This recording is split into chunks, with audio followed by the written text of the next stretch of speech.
489쪽 사무엘하 16장 5절부터 14절 제가 봉독해 올리도록 하겠습니다.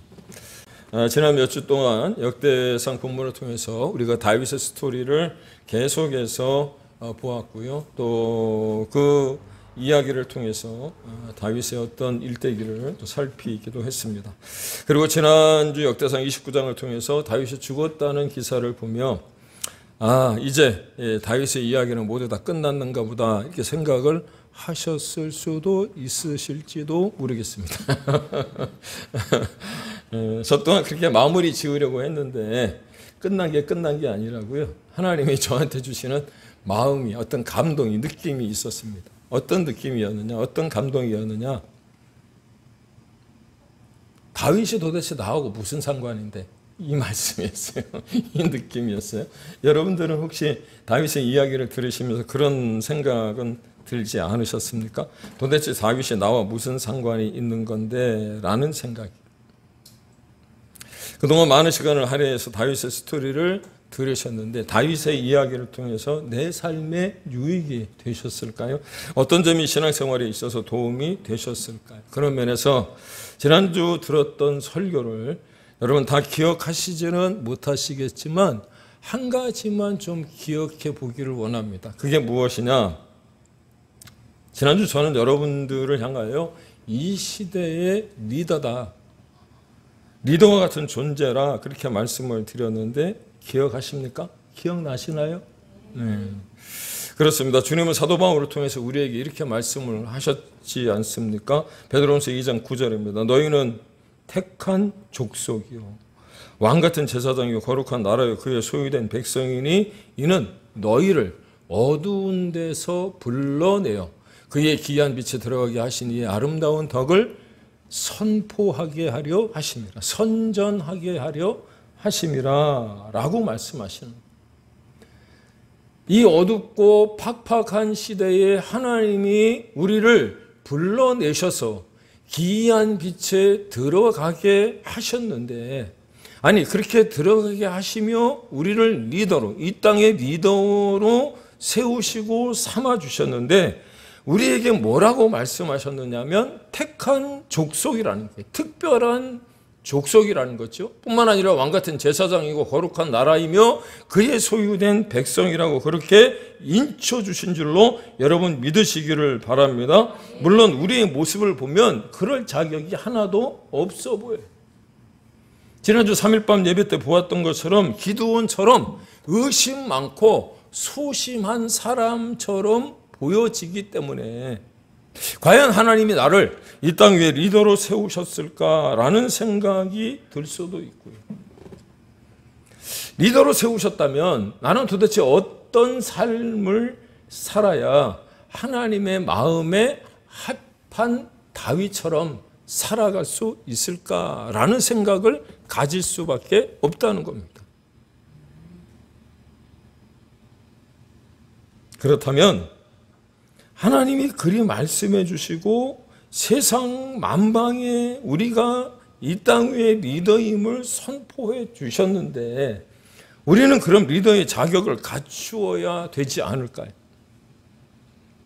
그리고 오늘 설교의 제목처럼 리더의 자격을 좀 알아야 될 것 같은데 어떻게 하면 리더로서의 삶을 살 수 있느냐? 가장 먼저 가장 간단하게 여러분들에게 대답을 한다면 다윗처럼 살면 되는 줄로 믿습니다.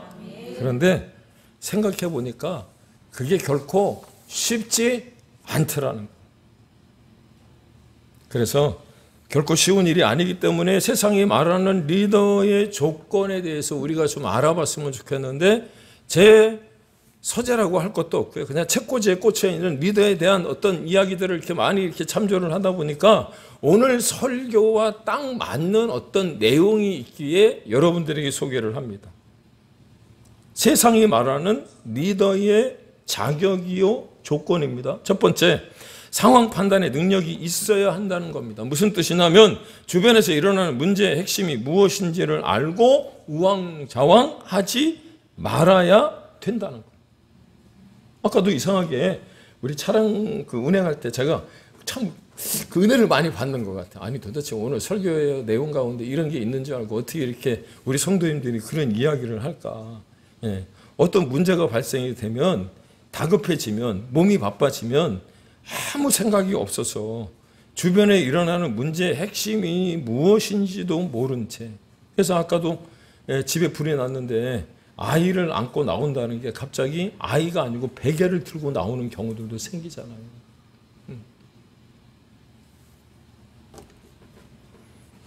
그래서 리더란 주변에 일어나는 어떤 일에 대한 문제를 금방 파악할 수 있어야 되고요. 그 핵심이 무엇인지를 알고 우왕좌왕해서는 안 된다는 거예요. 두 번째, 상황을 아무리 잘 판단했다고 할지라도 문제가 발생이 되어졌을 때 그것을 극복할 위기 관리 능력이 리더에게 있어야 된다. 어떻게 하면 이 사태를 빨리 벗어날 수 있는지, 또 해결책이 무엇인지, 솔루션이 무엇인지를 빨리 이렇게 대처할 수 있는 능력이 있어야 된다. 세 번째, 아무리 탁월한 리더라고 할지라도 어떤 그런 일들이 벌어지면 나 혼자 감당하기는 힘드니까 주변에 도와줄 사람들이 있어야 하는데, 이유가 무엇이냐면 앞서 말씀드렸던 것처럼 문제가 닥치면 사람이 당황할 수밖에 없잖아요. 그러다 보면 판단 능력이 떨어지고 문제 해결 방안을 쉽게 찾지 못할 수도 있는데, 그때 좋은 어드바이스를 받을 수 있는 사람들이 옆에 있다는 것만큼 좋은 일이 없기 때문에 그렇다는 거예요. 네 번째, 조언을 해줄 사람들 가운데는 원로나 멘토 한두 사람 정도는 있어야 한다는 겁니다.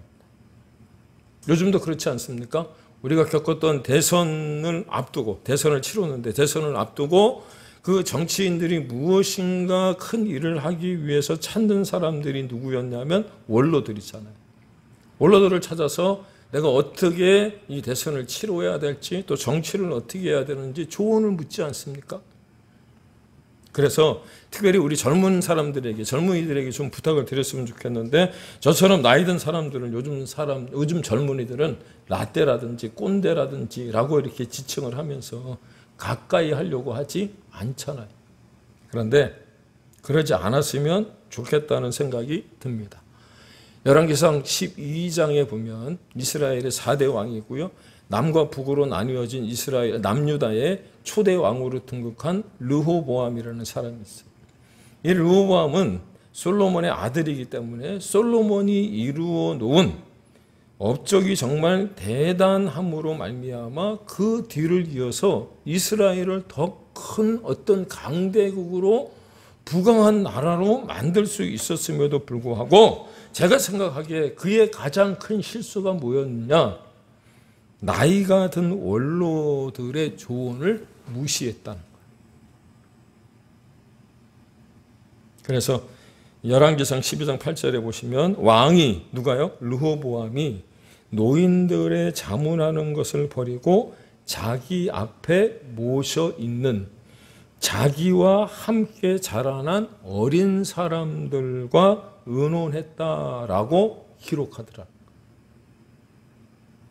물론 원로들, 소위 여러분들이 말하는 라떼나 꼰대들의 의견이 전적으로 다 옳다라고 말씀을 드리는 것은 아닙니다. 그러나 때로는 그들의 권면과 조언을 들어볼 필요가 있다는 거죠.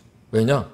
그분들이 살아온 70, 80, 90의 인생은, 그 일대기는 그 삶이 하나의 역사고 히스토리이기 때문에, 그래서 때로는 그 조언과 권면을 들어볼 필요가 있다라고 하는 겁니다. 이렇게 앞서 말씀드린 네 가지의 조건이 다 갖추어진 사람을 세상은요, 탁월한 리더요, 좋은 리더라고 그렇게 말을 한다는 거예요. 하지만 그보다 더 중요한 한 가지가 있습니다. 이게 무엇이냐? 앞서 말씀드린 조건에 아무리 부합하는 리더라고 할지라도 그 마지막 하나를 놓쳐서는 안 되는데, 아무리 탁월한 리더라고 할지라도 그의 생각과 중심에, 그 인생 가운데 하나님이 계시지 않으면 아무 소용이 없다는 거예요. 동의하십니까? 그런 탁월한 능력을 가지고 있고 세상이 말하는 정말 좋은 리더라고 이야기를 한다고 할지라도 그 중심 가운데, 그 인생 가운데 하나님이 계시지 않으면 그 어떤 탁월한 선택도 할 수 없다는 것. 믿습니까? 혹시 트루먼 대통령이라고 이름 들어보셨나요? 트루먼. 이 트루먼 대통령은요, 전임자인 루즈벨트 대통령이 갑자기 서구함으로 죽음으로 말미암아 대통령에 취임한 사람이 트루먼입니다. 그런데 트루먼이 아니라 전임자였던 루즈벨트가 취했던 정책이 우리 역사 시간이나 사회 시간에 배웠던 뉴딜 정책이라는 거예요. 이 뉴딜 정책이라는 게 무엇이냐면 부자들에게 돈을 거두어서 가난한 사람들에게 베풀고 나누는 정책. 그러다 보니까 부자들이 대체적으로 보편적으로 보수층의 사람들이었기 때문에 보수층의 사람들의 반발이 정말 거셌다라고 하는 거죠. 그런데 갑자기 이 루즈벨트 대통령이 서거를 하고 난 뒤에 트루먼이 대통령이 되었어요. 그때 이제 기자회견을 열었는데 기자들이 일반적으로 전형적으로 어떤 질문을 했느냐면 당신은 보수입니까? 진보입니까? 그걸 물었어요. 여러분들에게 좀 조심스러운 질문이지만 여러분은 보수입니까? 진보입니까? 대답하지 마십시오. 그냥 속으로만 하세요. 할렐루야. 이 질문에 대해서 우리가 대답할 것을 트루먼 대통령이 무엇라고 대답을 했는지 보시면 더욱 확실하게 알 수 있는데 여러분 앞에 보이시나요? 이 말씀 정도는 우리가 좀 외우고 다니고 기억했으면 좋겠어요. 그래야 이 땅 위에 사는 모든 사람들과 더불어 교회 안에서도 더 이상의 사상과 이념의 대립은 없어질 것이라고 믿습니다. 그렇습니다. 트루먼 대통령이 기자들에게 이렇게 답변을 했어요. 지금의 나의 관심사는 보수냐 진보냐가 아니라 나의 모든 관심사는 하나님 한 분밖에 없습니다. 그러니 제발 다른 말 하지 마시고 나를 위해 기도해 주십시오. 그랬다는 거예요. 그뿐만 아니고요. 남북 전쟁 당시 북군을 이끌고 있었던 링컨 대통령 시절에 전쟁에 유리한 고재에 다다랐던 북군의 많은 장군들이 링컨 대통령에게 뭐라고 얘기하냐면 하나님이 우리 편인 것 같다고, 그래서 우리가 이렇게 승리한 것 같다고 이야기를 하자 우리가 너무나도 잘 알고 있는 그 유명한 말이 있잖아요. 하나님이 누구 편이냐를 따지기보다 우리가 하나님 편인지를 생각해 보십시오. 그랬다는 거예요. 저는 이 말이 참 멋진 것 같아요. 왜냐하면 그냥 링컨 대통령이 한 말이니까 멋지다라고 생각을 하지 마시고요. 여러분 남군을 이끌었던 리 장군이라고, 리 장군. 아시나요? 근데 그 리 장군은 그러면 뭐 불교를 뭐 그다음 이슬람교를 섬겼나요? 아니요. 그분도 독실한 크리스찬이었어요. 기독교인이었어요. 그래서 링컨 대통령이 했던 말이 무엇이냐면 너희는 도대체 누구 편이냐는 거예요. 누구 편이냐. 저는 이것이 참 지혜로운 정치 지도자의 모습이고요. 또 리더의 모습이 아닌가 생각을 합니다. 위기가 왔을 때 전략을 잘 세우고 정치적인 방법을 동원한다고 위기가 풀리는 것이 아니라 하나님께로 나가야 한다는 믿음을 가진 리더다운 리더가 바로 여러분이 되시기를 예수님의 이름으로 축복합니다. 그렇습니다. 우리 모두에게는 문제가 있지 않습니까? 크고 작은 문제들이 있다는 거예요. 지난주에도 말씀을 드렸습니다만 어떤 경우에는요, 내가 해결할 만한 쉬운 문제도 있지만 정말 어려운 문제에 봉착하게 되면 당황스러울 수밖에 없거든. 그때 그 문제를 풀어낼 수 있는 진정한 해답이 어디 있느냐. 결론부터 말씀을 드리면 그 해답은 오직 하나님 한 분밖에 없는 줄로 깨닫기를 바랍니다. 그렇습니다. 하나님만이 우리의 풍랑을 잔잔케 하실 분이시고요. 믿습니까? 하나님만이 우리들의 그 모든 문제에서 건져내실 수 있는 분임을 여러분 믿게 되시기를, 믿으시기를 주님의 이름으로 축원을 드립니다. 다윗이 그랬잖아요. 다윗이. 사실 성경을 자세히 살펴보면요, 다윗의 크고 작은 실수가 한 20번 정도 나와요. 다윗의 생애를 면밀하게 검토해 보면 다윗은 비난받을 만한 어떤 잘못들을 저질렀다라고 하는 거죠. 그럼에도 불구하고 제가 여러분들에게 다윗처럼 살라고 말씀을 드렸어요. 뭔가 좀 아이러니하고 어불성설인 것처럼 여겨질지 모르겠습니다만, 그런 다윗을 어찌 하나님은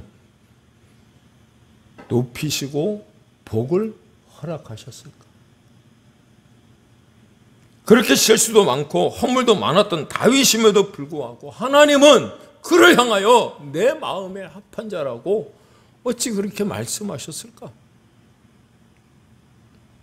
이제 다윗의 스토리는 어느 정도 마감을 지으면서 우리가 배워야 할, 알아야 될 교훈 몇 가지를 간단 명료하게 말씀을 드리면서요, 여러분들 또 함께 은혜를 나누고 정리를 했으면 합니다. 첫 번째, 늘 우리가 다윗의 삶을 살피며 깨닫게 된 것이 무엇이느냐? 그는 하나님만을 의지했다는 것. 믿습니까? 예, 우리는 하나님을 의지했다가 안 했다가, 또 하고 싶으면 했다가 안 하고 싶으면 안 했다가. 예, 전에도 그런 말씀 드리지 않았습니까? 이 말을 하고 난 다음에 그 말을 했어야 되는데 그 말을 하지 못해서 지금 하는 거예요. 무슨 말이냐면, 우리가 여자친구를 사귀고 어떤 사랑하는 대상과 결혼하게 되면 내가 그 결혼하는 남자와 여자 외에는 다른 사람들을 쳐다보지 않겠다고 포기하는 것이 결혼이다, 이렇게 말씀을 드렸잖아요. 기억나시죠? 이와 동일하게 우리가 예수 그리스도를 믿고 하나님을 신앙하며 그 하나님의 자녀로 살아간다라고 했을 때 로마서에서 이야기하는 것처럼 주님과 결혼하는 것과 동일한 것.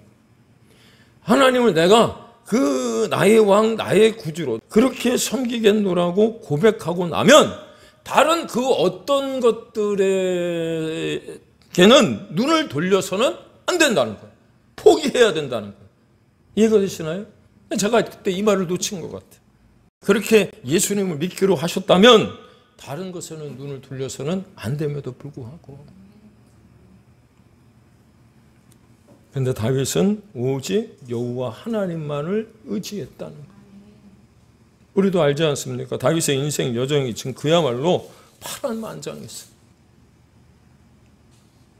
헤아릴 수 없을 정도로 많은 난관이 그의 앞길을 가로막았고요. 수많은 대적들의 공격으로 인해서 생사를 건 혈투를 해야만 했다는 것. 그러나 다윗은 끝내 그 모든 난관을 극복했고요. 결국 모든 전쟁에서 승리를 거두었습니다. 그 이유가 무엇입니까? 오직 한 가지, 철저하게 하나님만을 의지한 줄로 여러분 믿으시기를 바랍니다. 사랑하는 여러분, 우리 또한 우리 인생 또한 파란만장한 삶이요, 그 환경과 처지가 정말 힘들고 어렵지 않습니까? 이럴 때 그 모든 환난이 우리 앞을 가로막는다고 할지라도 그럴 때일수록 오히려 다윗과 같이 하나님만을 의지할 수 있기를 예수님의 이름으로 축원을 드립니다. 사무엘하 8장과 더불어 같은 내용을 기록한 역사상 18장 4절에 보시면 이런 내용이 등장을 합니다. 블레셋과 전투에서 승리를 하고 난 다윗이 얻은 전리품 가운데 수많은 말의 힘줄을 다 끊어버리는 거예요. 왜요? 하나님만을 의지하겠다는 겁니다. 세상의 힘을 의지하지 않겠다라고 하는 승리의 도취가 되어져서 하나님을 잊어버릴까 결단하는 장면이 거기에 적혀 있는 거예요. 우리는 세상의 물질도, 물질이 사실 필요한 게 맞죠. 그런데 주님이 뭐라고 말씀하셨습니까? 돈과 겸하여, 물질과 겸하여 하나님을 섬길 수 없다, 그렇게 말씀하시죠.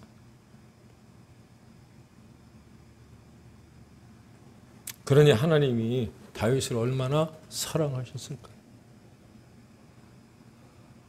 두 번째, 다윗은 하나님의 마음을 품었습니다.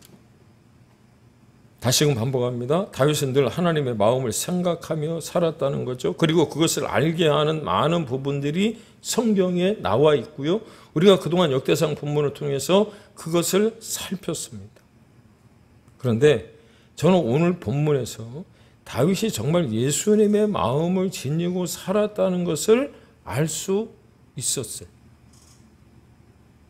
왜냐하면 다윗의 일대기 가운데 가장 드라마틱한 장면을 저에게 꼽으라고 한다면 저는 오늘 본문을 이야기하고 싶어요. 늘 이 본문을 묵상하기도 하고요, 생각하기도 합니다. 노년에 그의 아들 압살롬이 반란을 일으키잖아요. 그래서 같은 본문인 이 사무엘하 15장에 보시면 다윗이 맨발로 혼비백산하여 도망을 가는 거예요. 그러다가 시므이를 만나는 장면. 이 시므이가 누굽니까? 오늘 본문에 함께 봉독했던 것처럼 사울과 친척이었잖아요. 그런데 이 시므이가 다윗에게 정말 들어서는 안 될 모욕적인 말들을 퍼부으며 돌까지 집어던지는 거예요. 저주까지 하는 시므이 때문에 그를 따르는 팔로우들, 그 부하들까지도 모욕을 당합니다. 다윗은 그들 앞에서 소위 모양 빠지는 수모를 겪는 거죠. 이때 오늘 본문에 보니까 다윗을 따르던 장군 가운데 아비새가, 충성스러운 아비새가 뭐라고 얘기를 합니까? 쫓아가서 그 시므이의 목을 베어오리까라고 이야기를 할 때 다윗이 정말 대단하다고 여기시는 것은 결코 주님의 마음, 그 예수님의 어떤 그 성품을 담지 않고서는 할 수 없는 말을 하는 것. 사무엘하 16장 11절에서 12절입니다. 또 다윗이 아비새와 그 모든 신하들에게 이르되 내 몸에서 난 아들도 내 생명을 해하려 하거든 하물며 이 베냐민 사람이라 여호와께서 그에게 명령하신 것이니. 그가 저주하는 것 또한 그냥 내버려 두라는 거예요. 그런데요, 참 우리는 잘 모르지만 이 본문 가운데 감춰진 사실이 하나 있어요. 오늘 본문 우리가 5절을 읽을 때 다윗이 어디쯤 도착했다 그랬어요? 바후림. 보셨습니까? 예? 다윗 왕이 바후림에 이름에 거기서 사울의 친족 한 사람이 나오니. 여러분, 바후림이라고 하는 곳이 어떤 곳이냐면요, 다윗의 첫 여인 누구였습니까? 미갈이었죠. 미갈이 누구였죠? 사울 왕의 딸이었어요. 결혼을 해야 되는데 결혼하지 못하고 미갈이 다른 사람과 결혼을 했는데 이 미갈을 다윗이 얼마나 사랑했는지 결혼한 그 여인을 데려온 장소가 바후림이에요. 그러니 그 남편이 얼마나 억울합니까? 쫓아나오면서 그 내 아내를 내놓으라고 그렇게 이야기를 했던 곳이 바후림이고요. 이 다윗이 앞서 말씀드렸던 것처럼 많은 실수와 더불어 하나님 앞에 범죄했다 그랬는데 그 가운데 하나가 무엇이냐면 스스로 왕이 되고자 했던 곳이 바로 이 바후림. 그러니까 다윗은 알았던 겁니다. 바후림에 갔을 때 시므이가 자신에게 저주하는 그것이 하나님이 자신의 죄를 깨닫게 하고 계시는 것을 알았던 거예요.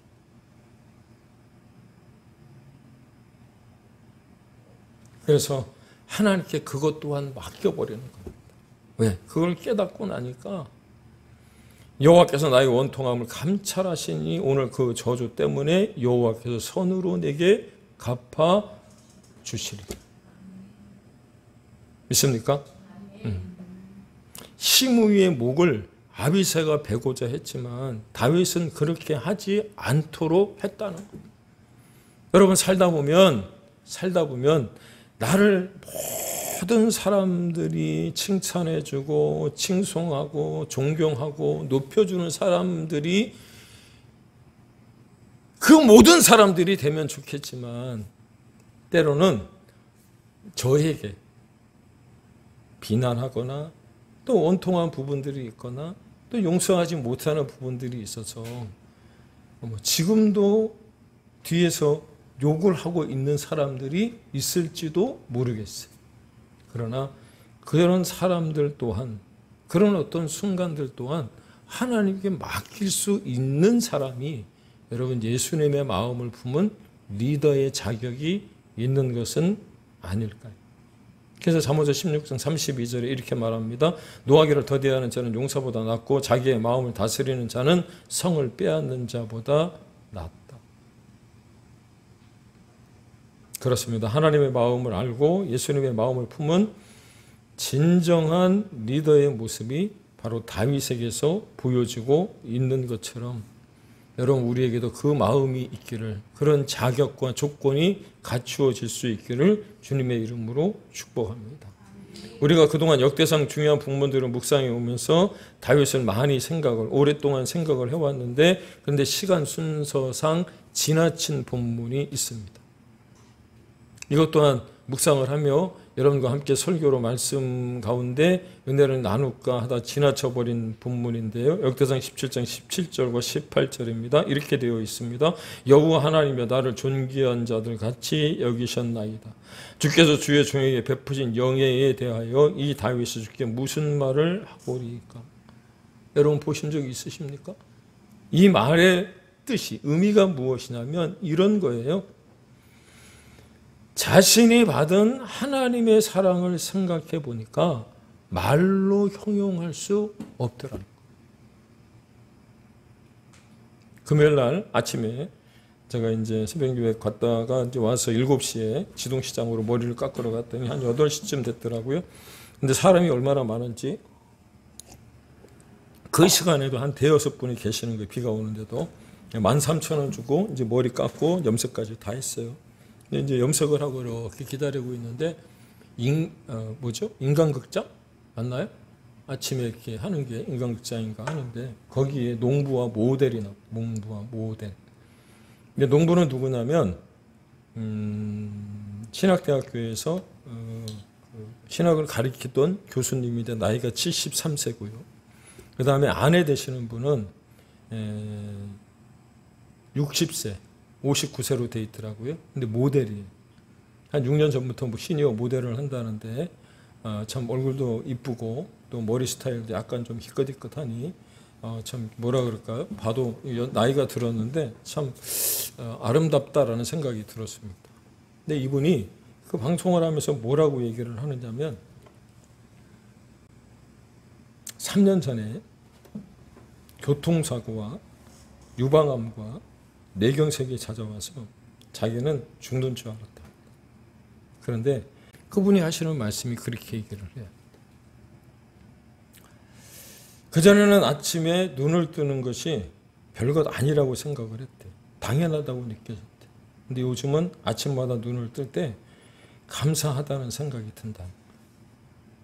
사랑하는 여러분, 우리가 그런 걸 생각을 해보면 하나님께 받은 사랑이 얼마나 크냐라고 하는 것을 새삼 느낄 수 있죠. 그래서 이제 찾아봤더니 23년 전에 재혼을 하신 분인데 어떤 사연에서 재혼을 했는지는 모르겠습니다만 23년 동안 아름다운 결혼 생활을 하고요. 또 남편은 그 아내를 위해서 아마도 지방으로 내려가신 것 같아요. 상주에 사신다 그랬더라고요. 근데 집터가 얼마나 넓은지 집은 조그만데 거기에 뭐 블루베리도 키우고 온갖 뭐 과일, 야채 뭐 이런 것들을 쭉 심고 농사를 짓는 모습이 너무나도 아름다웠어요. 우리는 지금 받은 것이 당연하다고 여겼지만 다윗이 그렇게 얘기하지 않았습니까? 지난주에 보았던 것처럼 다윗의 주변에 있던 모든 것들을 들어서 하나님을 은유적으로 표현했음에도 불구하고 그가 말로 형용할 수 없기에 역대상 17장 17절과 18절에서 표현하기를 베푸신 영예에 대하여 이 다윗이 다시 주께 무슨 말을 하오리까? 다 표현 못해도 주님 이 사랑 아시지요? 라고 그렇게 고백하고 있는 거예요. 그렇습니다. 자신을 아무리 생각해봐도 은혜를 받을 만한 자격이 1도 없음에도 불구하고 하나님을 사랑하는 것만큼은 그 누구보다도 뛰어났다라고 하는 것을 우리에게 시사해 주고 있는 것 아닐까.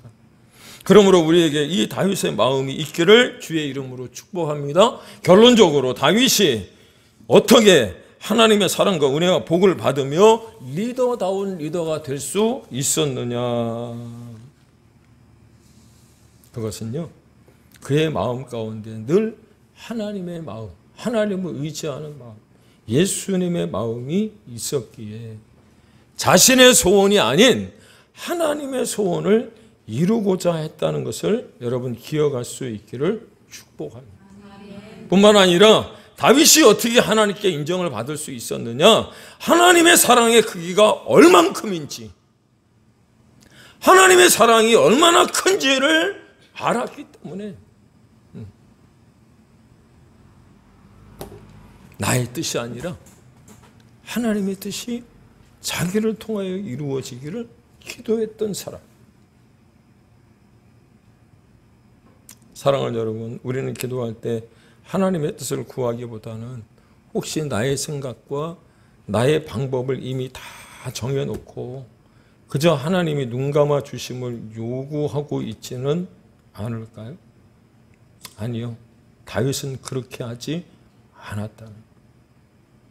지난주에 배웠던 것처럼 자신의 안위보다 하나님이 내게 맡겨주신 사명을 위해서 어떻게 그 사명을 감당할지를 기도했던 사람이 바로 다윗이었던 것처럼 우리도 그렇게 다윗과 같이 살아갈 수 있는 리더다운 리더, 그런 리더의 자격을 갖춘, 리더의 조건을 갖춘 하나님이 기뻐하시는 그런 하나님의 자녀들이 다 되어줄 수 있기를 주님의 이름으로 축복합니다. 나의 자의적인 꿈이 아니라 하나님이 나의 보여주시는 그 꿈을 꿀 수 있도록 여러분 하나님께 무릎 꿇는다면 하나님은 오히려 그와 더불어 우리의 계획까지도, 내가 생각했던 것까지도 하나님이 더해주시는 놀라운 복을 허락해 주실 줄로 믿습니다. 이제 7월도 점점 우리가 이제 마무리해야 될 시간인데 하프타임 잘 정리하시고요.